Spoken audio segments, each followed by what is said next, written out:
Overseas, a band of old soldiers made a remarkable trip back to Belgium. It was a reunion of 12 Canadians who survived one of the First World War's bloodiest battles. The veterans, some of them more than 100 years old, went to Ypres. It was the scene of the first war battles that killed more than 250,000 Allied troops. Survivors remembered the dead. It's a great privilege to be back here.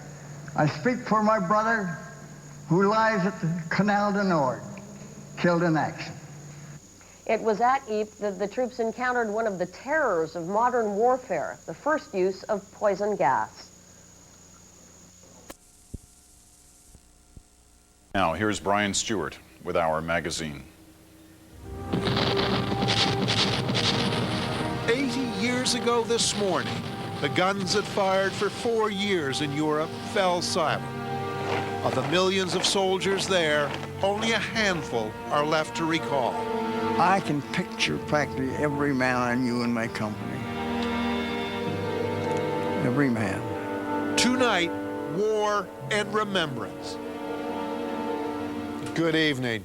An old veteran recalls the friends who died. A nation remembers them all. In all the decades since the end of the First World War, Remembrance Day has hardly changed in appearance. The poppies, the wreaths, the prayers for the fallen. But the mood has changed.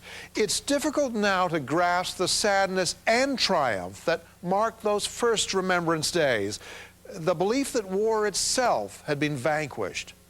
Now we know better. Tonight, two men who were there 80 years ago help us to remember.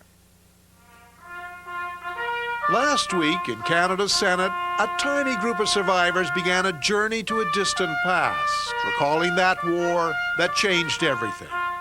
Paul Métivier, now 99, joined up as a boy in Quebec.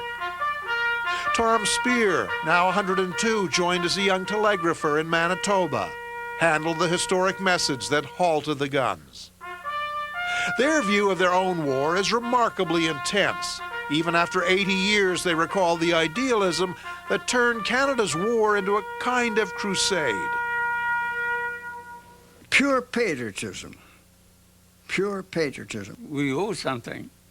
They were gung-ho all the time.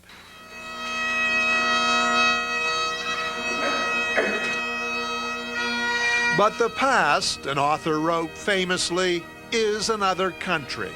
So it's hard now for us to see back over all the intervening horrors of our century to a time when the ideals of noble sacrifice in a just war were widely accepted. Or to understand now the comradeship of the trenches that shone through war's misery. Through years of misery, the wretched mud and high casualties. Hard to imagine what gave them heart, or to understand why so many rushed to join even after the bloody first years. But troops then thought civilization was at stake. Germany's Kaiser Wilhelm was no Hitler, but his invasions of France and Belgium outraged contemporaries. We went to save the world from being overtaken by a very, very aggressive enemy. They killed people, they set fire to villages, and as far as that is concerned, there was a lot to blame them for. The invasion. They broke a treaty. They ravaged Belgium. And they went after France. They came to take it. And they very nearly succeeded. For generations, historians have told us that the First World War was a typical imperial war fought for dynasties of 19th century families. It was a tawdry, an idealistic war. People who lived through it or who entered it in 1914 would not have seen it at all in that way. When it was first erected Jonathan Vance, author of a major book on Canada's memory of that war, is one of a new generation of historians who think those troops have been much misunderstood. That's the common historical view of the poor bloody infantrymen of the First World War as a sheep being led to the slaughter. I don't see them like that at all. I see them as individuals who made a conscious decision that there were things worth fighting for, They saw it very clearly as a battle between the forces of light and darkness. The British Empire, the Western Allies represented the forces of good, justice, liberty, humanity, civilization. And Germany represented all that was opposed to that. Ignorance, evil, violence, malice. And people very much believed that if Germany were to triumph, this would be the beginning of a new dark age in Europe.